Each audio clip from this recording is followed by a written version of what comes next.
started, but if you haven't, we want to let you know that after 40 incredible years, broadcast legend Marilyn Dennis is stepping away from Chum Radio this summer.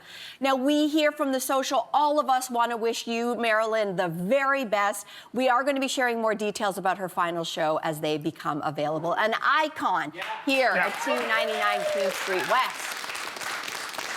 All right, this is a story that has legs, as they say, because Toronto Maple Leafs and Team USA captain Auston Matthews, along with most of his teammates, they celebrated their Olympic gold medal at Donald Trump's White House. Yes, they did.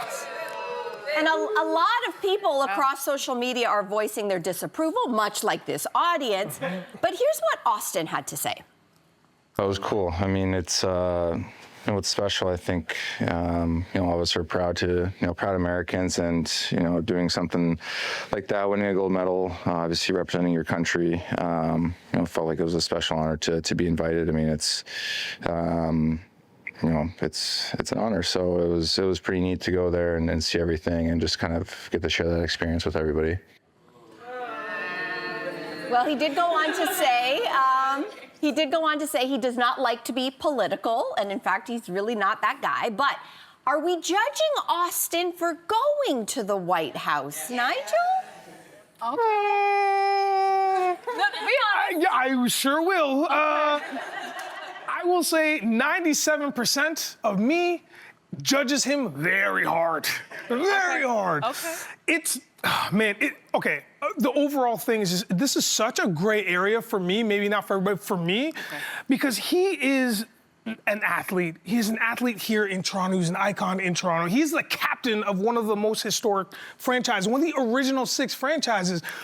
There's been like dynasties of families that have followed this team, and now their captain wins a gold medal, cool, but under the shroud of what is happening politically, no matter how you cut it, everything that we do now is political, everything. Everything we do is political, right? Now, it is due to one man, Agent Orange, and we know this. Agent Orange. and we know this. I like everything, the things that we consume, food, clothing we wear, alcohol that we purchase, it's all under this guise now. So it's hard for me to be like, bro, what are you doing? What are you doing by doing that? Because you know you have to come back to Canada. You know, and these fans, these are rabid fans for you, right? So what do you think he should, like, here's the question, is that like was the move to be that he doesn't go and then runs the risk of upsetting Agent Orange and causing a whole bunch of American fans to then come for, I'm not defending it, I'm just posing the question. Should that have been the move? Yeah, I think so. I think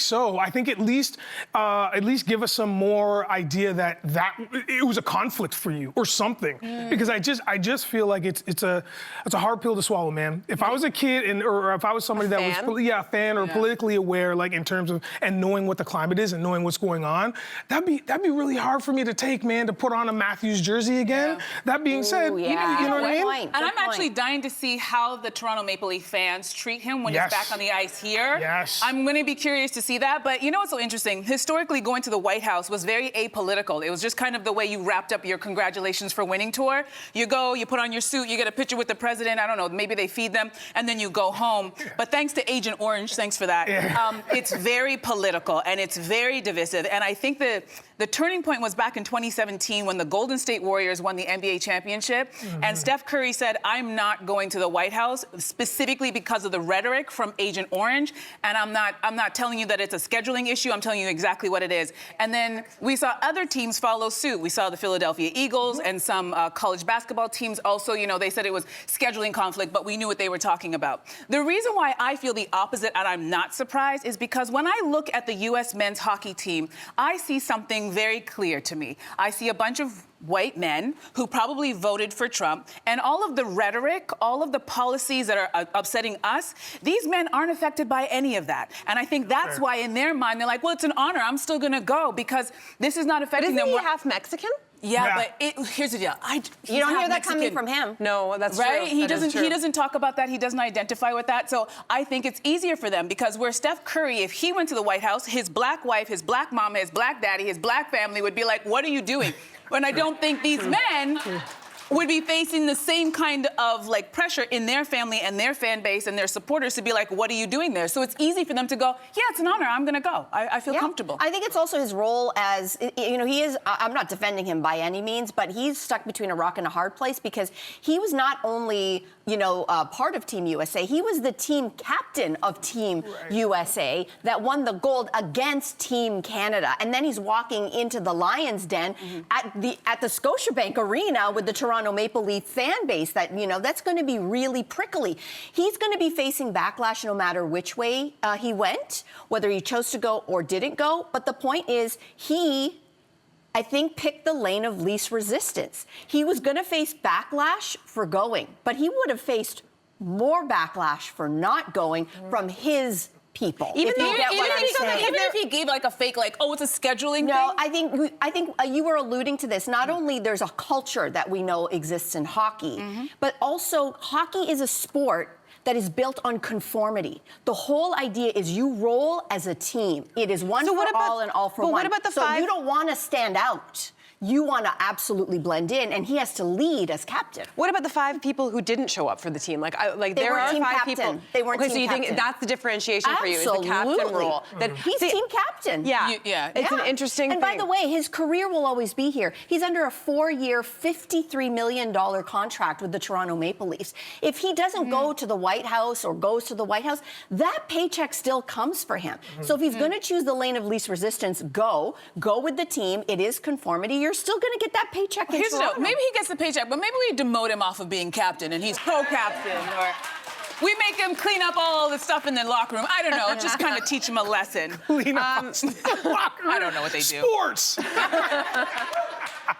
Okay, next up, the Wall Street Journal is reporting that some singles are so burned out by the dating apps that they're letting their families take over to get some fresh perspectives. So would you let your family or your parents take over your dating profile? I see so many people who are going, oh, absolutely not. I'm the opposite. I am gonna download every dating app, hand them my phone and go, have at it.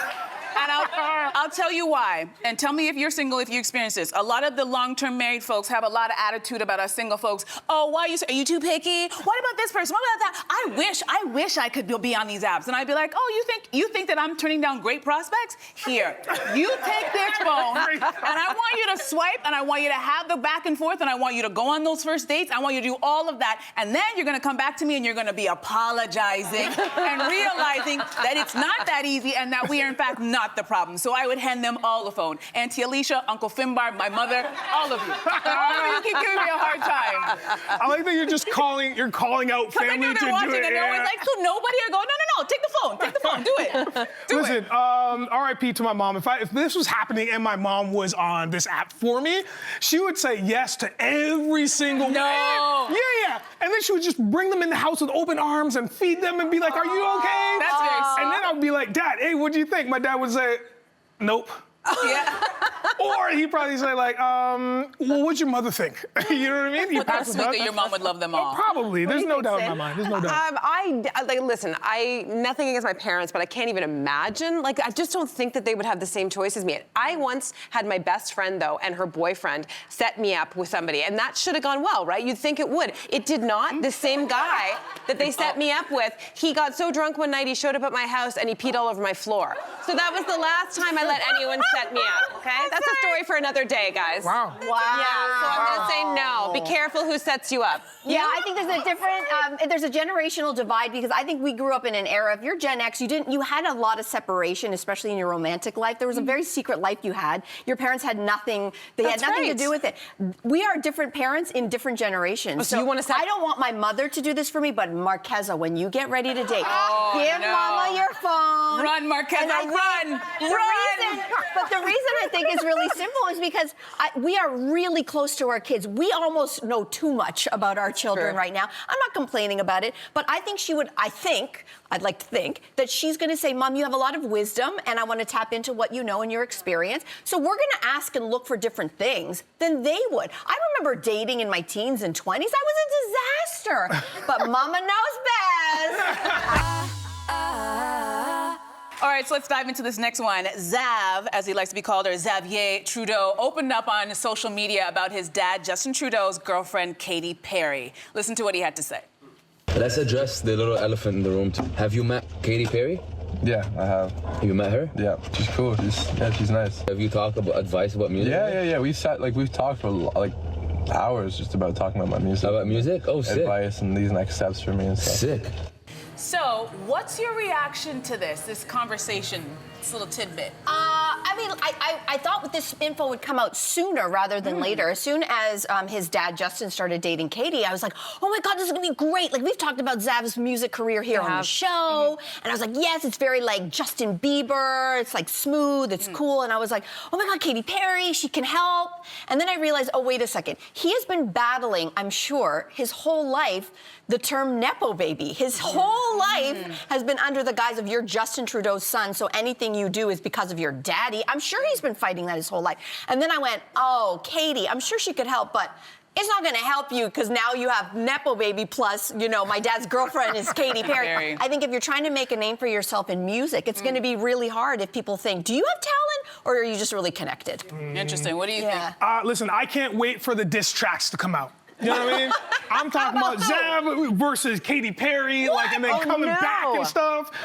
It's not gonna happen, guys. It's not gonna happen. I was like, what? But I think this is such a ridiculous conversation topic, just from the point of like, it is so wild. Look, let's go back to Mr. Trudeau. Let's go back to him.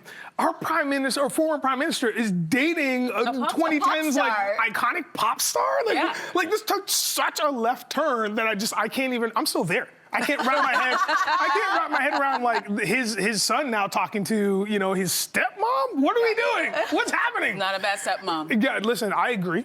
All right. I agree. You know what's so funny? I had a very different take, and maybe it's because I've dated someone who's divorced with children, and what I loved about this clip was to hear him talking about Katy in a very positive way. Because as we all know, divorce is hard. Breaking up a family is hard, and it's hard on everybody. It's hard on the parents, it's hard on the kids, and then when the parents move on and start dating new people, it's also hard on the new person coming in, because you're coming into a family and, you know, everybody has their feelings about it. So the fact that he's talking about that he has positive conversations with Katy Perry, I can't even say this girl's name, that they're having positive conversations tells me that Justin and Sophie are doing something right because their children are adjusting to them moving on. And for that, I'm like, that's a great thing because it's really hard and sometimes people don't handle it well and then it's uncomfortable for everybody, but clearly that's not happening here. So kudos to them. No, you're so right, and that's a great take. I guess I just always think about the flip side of it. Like, you know, when you've had a breakup with somebody and they've moved on, I mean, most of us don't imagine that our ex is gonna move on to like a famous pop star. Part of me, I'm sure, I hope it's going well, but I think there's another side of the story that comes from Sophie's perspective that we're not hearing about. So anyways, we're gonna move on to this. Have you noticed that restaurants are really dark these days? Yeah. Designers told the Toronto Star that there's been a shift towards dark and moody lighting at dining establishments, and restaurant owners say low lighting is a deliberate part of their preferred vibe. So do we think dark restaurants are like maybe a bit too dark these days? Like, you guys are so old. Listen, outside of working on this show, I can't get into the girls' night or the date until the lights dim, baby. Put me in the darkest corner of that restaurant because that's when the real gossip happens. That's when you start sitting on the side cheek and you're like, let's get into this. If you gave me the best meal ever, but you have the house lights on and it's fluorescent lighting, you may as well throw that steak in the garbage because I'm like, I can't relax. But I will say this. I don't know who's deciding to turn up the music in these restaurants, but you gotta turn down the music and turn down the lights. And now we're having a good time. Okay. Now, obviously, that's... Right? That's a perspective of somebody who really had like a good time at Bashment's in the 90s. That's from you. If the lights aren't out, baby, I'm not ready to get down. Okay, here's the deal. There's like 3 tiers of restaurant lighting, I think, right? There's like McDonald's, okay? That's Let me finish. Okay. There's like McDonald's. Okay, then there's like the Keg, right? Okay, yeah. And then there's like Au Noir. Right? Yeah. Which is like you can't even see your hand in front of your face. You can't see anything. Like as soon as you walk in, it's complete darkness. Okay. Right now we're in this like tier that's in between the Keg and Au Noir, right? Where it's like it's kind of dark, you're not sure what you're ordering, you're not sure what's going on. You just gotta come prepared. Like if you go to McDonald's, you know what you're gonna see. You can see your meal, you can see the other person across from you. If you're going to these new restaurants that are like all dark and dark wood, you just need to prepare yourself like you're gonna go. And how do you prepare yourself? Well, like, you know, you're gonna go into a coal mine or something, you know what I mean? You gotta bring like your helmet with your lights, you know what I mean? You gotta make sure that you can see it. Oh, Oh! Wow. I did order the steak. You know, It's funny. My brain went to Au Noir as well. For people who don't know it, it's a restaurant in Toronto, and there might be other ones across Canada where it's in complete darkness. Yeah. And the idea is not only that they have people who have visual disabilities who are serving there, but also for the experience of the people there. That if you cut off one sense, obviously the other ones are heightened. So it's going to be a sensual experience. And I guess that's what these restaurants are ultimately going for. They're just not going the full Monty. Yeah, they're just like kind of. But it is hard. Like we're at an age where you need to do this, like put this on, and that can really interrupt. Can we discuss that for a second? The bottom line here is this: if you want my Gen X money, okay, then you have to make sure that this Gen X patron can see the menu. You like Gen X money? So I think there's a middle ground. I too like a nice ambiance. I like a vibe. You know, it's setting a scene if it's romantic. But I also think that every single table has to have those really fancy lights now. And when I say fancy, you can find them really cheap online. You know that you tap them and they go slow, medium, dim, whatever, right? I love those. My daughter loves playing with those. You got to make sure that it goes in at least 4 different levels of lighting so that I can put it up enough for me to read the menu. And then I can turn it back down again so that we can go up. I love the idea. It's actually science. It's called presbyopia. I love the idea. I love the idea of going. It was like, hey girl, yeah, I pull out the seat for you. Sit down. I'm like, cool. Hey, let me get this for you. Pop, pop. You know what I'm saying? Like, Can't read that menu? Pop, pop, pop. I got Excuse me, the battery's dead on this one. Can I get another one? No. Pop, pop. Check, please. So we do have to talk about the internet's love story with Canadian actor Paul Anthony Kelly's chest hair. The actor is, there's a little shot of it. He is playing heartthrob John F. Kennedy Jr. in Love Story. It's a limited series, and he is turning quite a few heads. Paul told GQ that he likes to keep it, quote, au naturel on his chest, and he does not want to fit into anyone's mold, so there. But chest hair. This movie looks good. Am I the only one? Story. Anyway, you haven't heard a word and like, no, good. I'm in. You mean he's fine? Is that what you're trying to say? It's like, you didn't hear anything. That's all I heard from both of you. You're like, he looks good. You're like, oh, he cute. And I was like, yeah. Looks amazing. Yeah, he's a good-looking dude, man. You know, for dudes. So chest hair, yay or nay, Nigel? I'm like, hey, you rock it if you got it, man. If you got chest hair, just do the thing. Do the thing. So the natural question is, do you got it? Nope. Okay. Au natural, I got nothing, baby. Just really? slick. Yeah, I got no you don't chest. take care I of have it. one curl. It's been the same curl. Me and him have gone through thick and thin. Just one curl. one? Yep, just one. That's it. Okay, so you're blessed in that sense. I have to say, like, you've always been very attractive, but you just got even more attractive to me now. You're not a chest hair girl? I'm not a chest hair girl. Like, they're just so rare to encounter. And for me, I haven't encountered a lot of no hair, and so I'm very attracted to the no hair. I will say, though, that, like, I'm not mad about a happy trail. Like, I like a happy trail. What's that? Oh, Cynthia, this is daytime television now. Hey, can we dim the lights? Can we dim the lights, please? Let's dim the lights. For this conversation, we need to dim the lights. Where's that tap thing? Tap it. Keep going, but dim the lights. Dim the lights. Keep going. What are you doing about trail? Let me save this conversation. We're gonna save it. Oh, okay. So I like a man to be a man, and if you have chest hair, I'm not kicking a man out of bed for chest hair. Man. I know, but what I'm saying is, no, dudes come with chest hair. I'm like, I don't have a problem with it. If that's how you are, shoulder and back, it's a different conversation. But what I will say is I don't like a guy who has chest hair and then shaves it, and now he's prickly like a cactus. I like, just wear it, just own the hair, don't shave it. That, for me, is more annoying than Or what anything else. about the Kelly Clarkson? What if he's waxing? You don't need to do that. You don't need to do that. Listen, I like your chest hair. The question is, do you like mine? That is the main question. That's a good one. Do we leave that there? No. Got a couple I feel very lucky.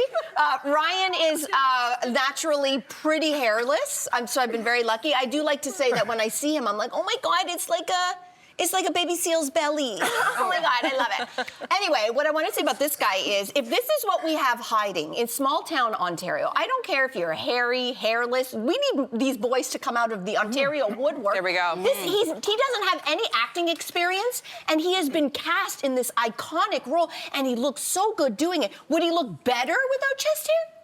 Yes. Are we going to take him like this? Yes. Yeah. Definitely. We're going to move on to another hot debate. Here's a question. Do you back into a parking spot or back into a parking? Nope. Back in, back out. So, Wait, let's try that again. yeah. Pull in or back out? Pull in or back Pull in out? or back I don't out. really know. Yeah. You know what I mean. The New York Times spoke to readers who are convinced that reversing in is best for safety. Okay. Sure. So do you pull in or back into a parking spot? Okay, I got it. Okay, so Gen X, we're the generation that went to Young Drivers of Canada when people first actually learned how to drive, Facts, right? yep. And we still know how to drive manual transmission. Thank you very much. Yep, that's me. And all of these safety things lead to one thing. There is only one answer. If you cannot pull through completely, if there's two empty spaces and you pull all the way through so that it's hood out, then the next best option is to reverse in. Now, did you know, and there's a reason, it's safety, because first you can swing by, take a scan, are there any little people, especially, or carts, and then you can reverse. And then when you have to leave, you can see, so it's a reason. And did you know 20% of motor vehicle collisions across this country happen where? Parking lots. That doesn't surprise me. So it's, you gotta go in safely. What about you, Nigel? Do you Oh, pull in? I'm reverse. I back in every single time. It's just like, it's so much easier. It's so much safer. I'm gonna tell you what's up. For real. I've seen the Jason Bourne movies. I've seen Mission Impossible. If I need to escape, if a brother needs to escape, Wait. I'm not, you know what I mean? I'm not like, No, listen, there is truth to that. Okay, so for the longest time, I used to pull in because I was like, who cares, just pull into the spot. And then I dated a man, there's no nice way, he was a criminal. And so he would always back in. And then one time we were in my car and I pulled in, he goes, what are you doing? You gotta back in. I go, what's the big deal? I'm parked. And he was like, no, if things, pop off and things go, you gotta be able to pull out. And I was like, what kind of life are you living, sir? But stuck with me, because I'm like, if things pop off, I'm ready to pull out and I'm done. So there is something to it. I'm telling you, I'm telling thank you, man. Are you a criminal? No. Don't answer that question. No. Nigel Downer, we love having you here. Thank you, Breakfast Fest. Thank you. Appreciate it. Thank you.